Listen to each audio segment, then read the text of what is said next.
So I fast forwarded the campaign for a few years, and like we thought, Russia was not able to deal with their rebels, and some serious things are going to happen here. Well, actually, some serious stuff has already gone down because, as you can see, Sweden was released. For some reason, it's Swedish Scandinavia. Actually, now I know why, because Sweden still existed, they just existed in Africa. So now, technically, because their capital is located in Western Africa, this is now Swedish Scandinavia. Such a strange occurrence of events. That's very funny. As well as you might have noticed, the Mongol Empire broke free. I don't know if they're going to stay free for much longer because Russia is still dealing with a lot of the Qing separatists, and so are the Mongols. And because technically this is Qing territory, the separatists are going to move towards their former cores. So I don't know if the Mongol Empire is going to last for very long. Also, let's go ahead and double check over the wars. I don't know. I think Russia's going to get a handle over it. Actually, you know what? I think worst case scenario, I don't think we're going to see much else in terms of land they might lose, but I think we might see revolutionary Russia, which would be just as bad. They would still be really powerful as revolutionary Russia. And as well as we might see kind of a team, an alliance form between revolutionary France and revolutionary Russia. But anyways, let's go and check on the current wars because it has been several years I've progressed the campaign. So there are new wars occurring. USA continuing to go after the Western African tribes, Air being one of them. They're probably going to annex that nation very soon. What else do we have? We've got Brazil versus Great Britain. Remember, that was another war that just popped up. Brazil has been wanting this territory for quite a long time in northern South America, but for some reason, I think that this was the first. Maybe they were just involved in I don't know. Maybe they were just involved in the war. Maybe they weren't the leader, in the offensive leader, and they've always been going after and occupying this territory. Finally, they have declared the war themselves. They are the leader of the offensive move to take back these colonies from Great Britain in northern South America, I guess I should say. And then Australia is trying to reconquest a province in the subcontinent of India away from Great Britain. We also have a big war between Japan and Qing. I don't think that's gonna make too much of a difference. We also have a few smaller wars. Sicily going after the Knights. Very funny there. And, a Southern Asian war. Actually, there's pretty big wars going on all in Eastern Asia, which is actually pretty entertaining, like I said. So Japan will probably just take this one province away. I don't think they're going to make a land. Oh, have they? They have a 10k stack of troops, because remember, Qing has been at war with Great Britain for a really long time. I don't believe they ended up taking anything. No, they did not. So they might have, well, remember, they also lost a huge chunk of their military to the Russian-Qing War, which clearly they have not really ever bounced back from that massive invasion. So the Japanese are sieging things out with only, 10,000 men. So we might see Japan very successful. I really still, even if they, occupy a whole bunch of these lands off the coast here, I still don't believe that Japan's going to take much more than just this one province. Boom, look at that, just like that. Qing has taken away some provinces from the Mongol Empire. There's also a smaller little guy that popped out at some point. I'm thinking they popped out of Russia. They must have. So Qing is gaining back a lot of their territory, but they might not gang it all back. I don't think they will. Also, look at the Russians. Did the Russians already have this land for a while? They might have. Portugal's over here, too. How long have... So Russia must have just acquired that, right? I'm guessing. And I don't know when Portugal grabbed this. Maybe that has been there for a while. Maybe that's starting off in the, Victorian era in this extended timeline. Maybe Portugal always has a province there. I just didn't notice it. There is somewhat of a big war going on between Thailand and Vietnam. But remember, this is the war goal. This is one of the war leaders, I guess. It's technically, I believe, Vietnam is just reinforcing for an alliance. They are not the reason why this war was declared, and they're getting their butt kicked right now by the Thailand military. So that kind of sucks. Maybe they made a mistake. I don't know. Looks like they might have. Also, like I said in the when we talked about the wars, Australia is going after Great Britain. They're going after Great Britain, and so far I think they're having some bit of success. A little bit of success here and there. What's going on? Obviously they're going to have success on the continent of Australia. Oh yeah, Australia is pretty powerful. They've already got a 78 stack. I had no idea they had that many units, that many regiments. But I don't think they're going to be able to get the actual goal for the war, which was to take back this province here, almost, all the way in southern India. I doubt that they're going to take that, but, we'll see. We'll see what happens. Let us go ahead and check in and see war score values and stuff like that. Okay, so the USA did take away some land away from air. Let's go ahead and double check what they're looking like. Okay, yeah, they didn't take that much away. I guess air was only at one province because it's only showing, this map mode is only showing that they had taken away about one province that's still uncored. So someone's going to have to go to war with this tribe here, which it could be a multitude of Europeans or North Americans. It could be the Americans. It could be Sweden, technically. They got all their lands back. It could be Gabon, I'm guessing. Egypt, of course, is really trying to solidify their power in northern Africa, especially because, they're getting stronger and stronger, but they do need to worry about the threat in Persia that Persia poses out here in the east. I would worry about them, although Persia doesn't really have much in terms of alliances. Egypt does. Ooh, they're going after Yemen right now. They must have just declared that war. Did something happen? Yes, it did. Holy crap. So a massive nation, Kazakhstan, just formed out of the Russian Empire. I was not expecting another huge, massive nation to break apart here. The thing is, I was more expecting revolutionary Russia. Because there's really, if you look at it, there's not that many occupied, well, I guess there's Lithuanian separatists. As well as there's a bit of Polish separatists, and then Korea is out here controlling a bit of land. How is Japan doing against Qing in the east? They're doing okay, but they're going to get pushed back, yeah. So Qing is somewhat reinforced with a 37 stack. And then, yeah, Japan's probably going to get stack wiped here. I don't know if Qing has low manpower or not. I wonder if Russia has low manpower. I have no idea. But I'm really guessing that these revolutionaries have really started to hurt Russia. I don't think that the separatists really had that much in terms of their in terms of their like rebel size. It wasn't, I don't think it was the separatists. It's always been the revolutionaries took over. Remember, there was particularists for a while. For some reason, the AI was taking those out before the revolutionaries. I don't think the particularists really require that much. If you accept their demands, what do they want? Like, boosted autocracy, or I'm sorry, autocracy, boosted autonomy, more than likely. So it's not really that bad. I didn't even realize, when did oh, that's right, because Russia took over all of Sweden. So that means that they control the middle of Denmark, which these are Danish separatists. So even Denmark could gain their lands back. Well, there's no way that Russia is going to be able to come back over here, especially, being able to drop off Russian. Well, first of all, Russia has no military, and they're more worried about the heart of Russia. This is definitely going to go back to Denmark. This is definitely going to go back to Denmark. Now, the interesting thing is, will Russia retain their strength after they lose whatever it is that they lose? Right now, you can see that they are unoccupying lands, slowly but surely. Oh my gosh, now Korea got popped out. This might be one of the biggest disasters I've seen of an AI. But let's be real. I have never seen, even in the previous present-day battle, we'd never seen that much taken away from someone like China too. Because look how much land China had under their control. And they turned into, remember, this stuff just went back to the empire. So they turned into like this small blob like this. So they took so much away. And I don't even know why. I can't technically click on that. But you're talking about several, maybe over a dozen, maybe 20 provinces away from China. Yeah, no. Even like I said, in the present day mod, when China was OP, they weren't even taking that much land away from Russia. They were being extremely careful when they were progressing into northern Siberia.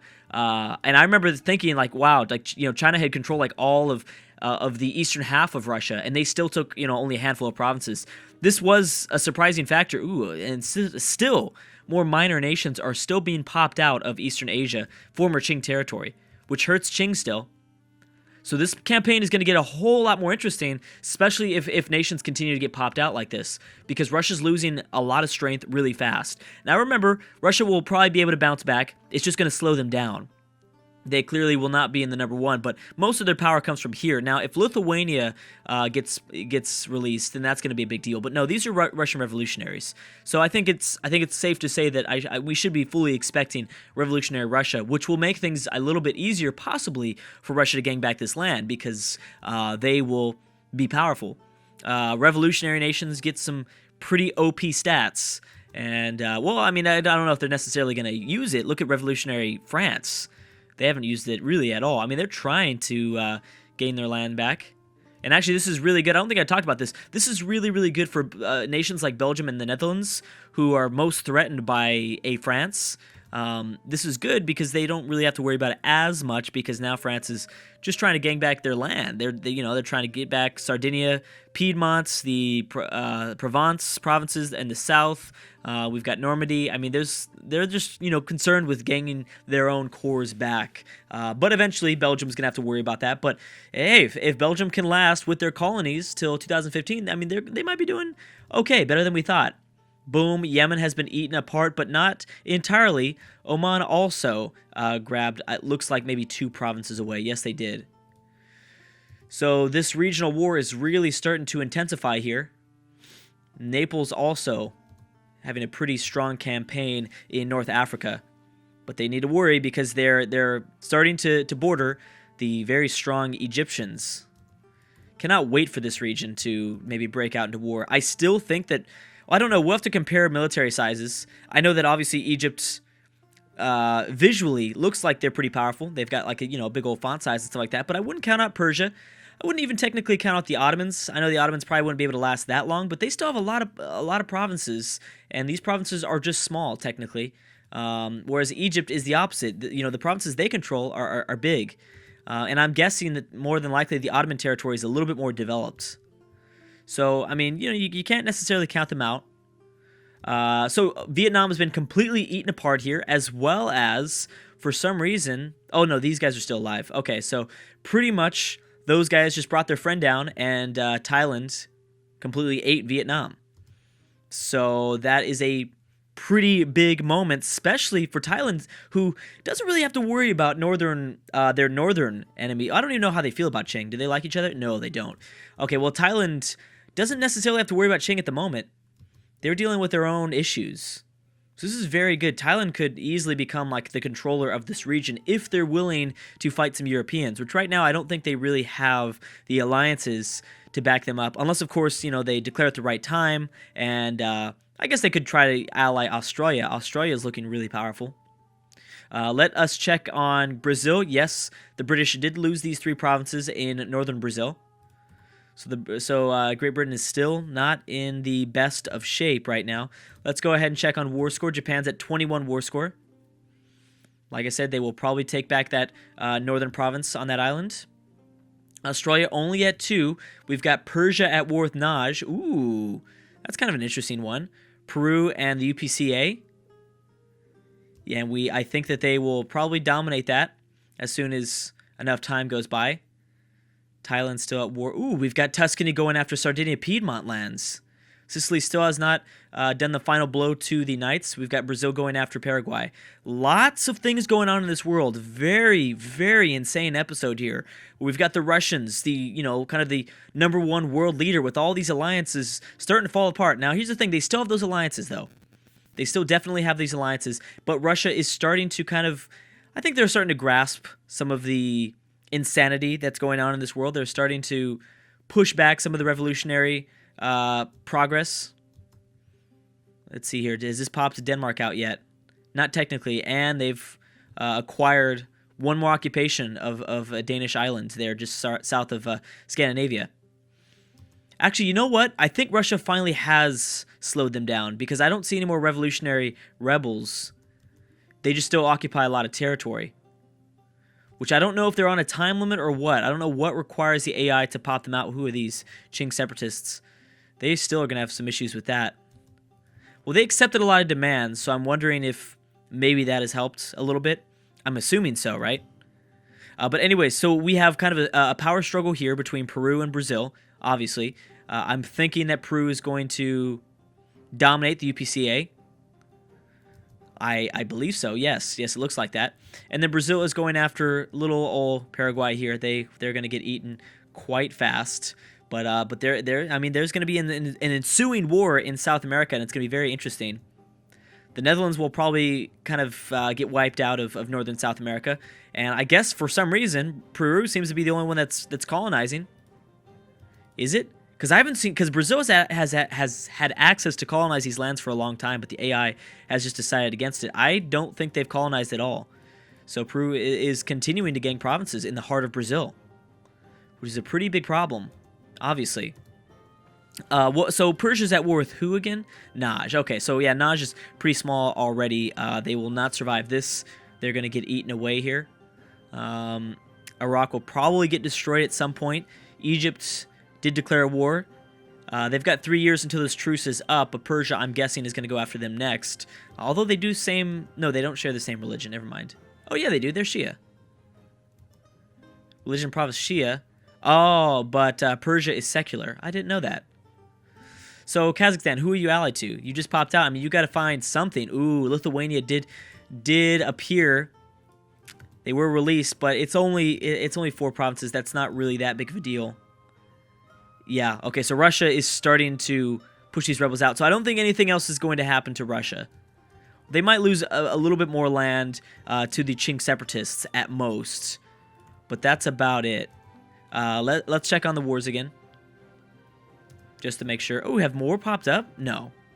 No, I'm pretty much just the, the regular subcontinents, the regular declaration of nations in India against Great Britain. That's continuing to occur.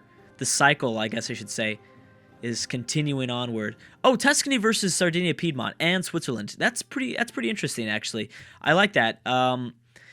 Because there's kind of this struggle now between the Italian peninsula, where Naples they're starting to really acquire a lot of lands in North Africa, but Tuscany is just going north.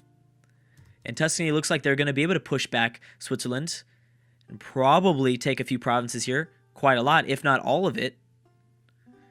Venetian separatists appear in Austrian lands. Remember, Austria is allied to so many nations right now. I don't think anyone's going to be willing to go to war with Austria. I don't even know how they were able to. Well, I'm guessing it's because they are the... is HRE even in this? Yeah, they are not. No, okay, I was going to say. I was wondering about that. Is the HRE a part of this? I think I checked on that a long time ago, and I just answered my own question. I don't know why I keep forgetting if the HRE is involved or not. Punjab still will probably have to fight Persia again soon as they continue to acquire lands and as they continue to be aggressive just to their west. But I don't know if Punjab is really concerned with that. I think they might be more concerned with the south as other nations in India start to acquire more and more land as the crumbling Great Britain loses more and more. But I think they're still going to have, obviously they're still going to have a grasp here. The British will. But eventually it's going to kind of level out like a seesaw. Right? Is that a good metaphor? No, it probably is a terrible metaphor. But, starting off this extended timeline scenario, the British had way too much land for the amount of military that they had to actually defend this land. Who popped out here? Oh, okay. So eventually there will be this point where the British will lose enough where they'll be able to defend the territory, and then they'll be able to, go back on the offensive, try to acquire some of this land back, try to, attack their cores, or go for their cores again. But we'll see. Oh, and now Poland has arrived, which is going to make a very interesting scenario for someone like Prussia, who can easily go to war with these two nations and maybe grab a little bit more off to their east. But anyways, guys, I'm about to stop right there. Thank you so much for watching, and I will see you guys next time.